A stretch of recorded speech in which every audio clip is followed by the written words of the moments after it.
Getting started with marketing when you're small, it's just you, or it's just you and a partner, or even when a couple people start helping you at your shop, either part-time or full-time, it is hard, I get it. Where do you find the time to put into marketing to help generate leads and potential sales? I'm Bruce from Printavo, simple shop management software. I want to tell you guys about a strategy that we took very early on to be able to help spend time in marketing and be able to get really good results based on what my competencies were versus what I could delegate off to contractors. Now there's a concept here, and that is called pick two. Pick two is something that I've been working on for quite a while beforehand, and it's very, very easy to do. All it is you take two different channels, two different ways of marketing your business, and you completely focus on those two. Now remember, potential customers do have to see you from all kinds of different channels for you to really build up your momentum over time. But as a smaller shop, you can't focus on multiple channels and actually do them well. So what you're going to want to do is just pick two really good channels. Now I'm going to list off of a bunch of different channels that we have tried or dabbled with that you guys can also get into as well that really help, and or other shops that I know have worked for them too. Now when you're thinking about the pick two, by the way, it needs to be something that you are truly passionate about and it's easy for you to do consistently every day, every week, whatever you put on your calendar to check in. Remember, I have Marketing Mondays, which means I block off an hour every Monday, and that's where I create videos, that's where I check in on ads, that's where I look at how these different campaigns are running and be able to tweak and improve things from there. And also turn different campaigns off that are paid campaigns that just aren't generating any traffic. So if you're thinking about social's a big one, right? TikTok, you've got LinkedIn, you've got Twitter, you've got Instagram. Instagram seems to be hugely popular for screen printing shops right now. That seems like a pretty easy no-brainer, especially when taking pictures or quick IGTV videos you could just do on your phone,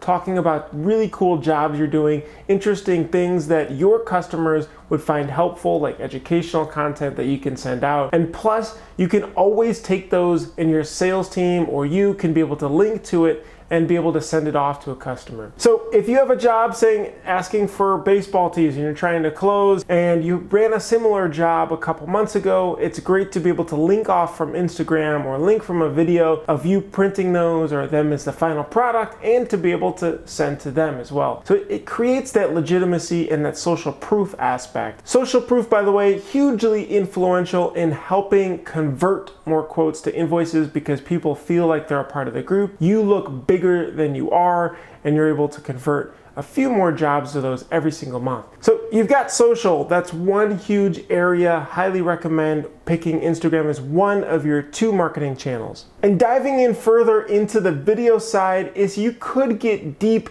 into video. We did a really great podcast with Lee Stewart of Rogue Lab Printing, who uses YouTube to heavily generate sales for his business, plus the resources and paid vector files and all that really cool stuff on their website that they use to also drive clothing brands to them for them to print. Now, that is his passion though. Again, it goes back to when you're picking your two, make sure they're a part of your passion and what you're good at, what you care about. Is it writing? Are you really good at writing? If that is the case, a blog is huge. Talk about your journey, going from start to finish, the things that you've learned, the business lessons of hiring, having to let people go, of the stressful aspects. Share all of that. Share the journey on your blog, and that will help, again, build the awareness. Now, what's really cool is you could take all of these different pieces of content, whether it's social, whether it's blog, whether it's video, and you can maybe use it in email. So if email is gonna be your second channel, then take email and do it in a bi-weekly format using a tool like MailChimp.com. Send it out all to your customers regularly. Make sure to send them between Tuesday to Thursday at some point early morning, and that will get the biggest open rate. Something catchy as a subject line will really be able to help you out. And this is a part of that whole customer journey of I need to see the brand multiple times to be able to make a decision. Plus, people are just busy, things fall off, and you're putting yourself back in front of them. Now, some shops have dove into ads, paid ads, and this could either be on social networks like Twitter or Facebook and Instagram, or they could be search-based paid ads like on Google and Bing. Now, these can work very well, but you have to be able to understand what is your cost to acquire the customer and what is the average sale that that customer is going to bring to you based on the clicks. Or else what's going to happen is you're going to end up spending money and not truly understand what is the value that these people are bringing. Are they actually converting or not? I highly recommend though, if you do get into paid ads, really get in and niche the campaign. So if it's search paid ads, you really want to niche the keywords that you're bidding on. Very, very specific. Charleston, North Carolina, screen printing or custom tees, right? Very specific. Don't go broad because you're going to start competing with a lot bigger companies with a lot bigger budgets, and the cost per click goes way up. There's also a really great tip if you want to dive in, and that's using retargeting. So somebody goes to your contact page, for example, or our work or services page, you can start showing them ads for a certain amount of time, maybe 15 days, that helps remind them about you and gets them back into your funnel so that they can reach out. Now, what's really cool is a lot of these social paid ads now have a lead contact form. And what that means is that when they click on the ad, a contact form pops up and then you fill it out, and that goes quickly over to email and you can be able to reach out and call them ASAP. Timing is of the essence there. You really got to squeeze down the time to reach out versus when they click. The other thing, of course, is partnerships. Usually this comes across more when you're a contract-based customer, but creating partnerships with brands, offering customization, it could be embroidery on luggage, it could be on backpacks, something like that, where you are the powerhouse of customization for a bigger brand up front, and reaching out to some of these brands that haven't gotten to that stage just yet. It could be scrubs, it could be workwear, but asking them, hey guys, we'd love to be your customization site. Here's something that's really great that we did. Connect with them and the owner on LinkedIn and just build that relationship, show them some samples and create that partnership there. Pre-COVID, there was a lot more opportunities for events and partnerships with being t-shirt sponsors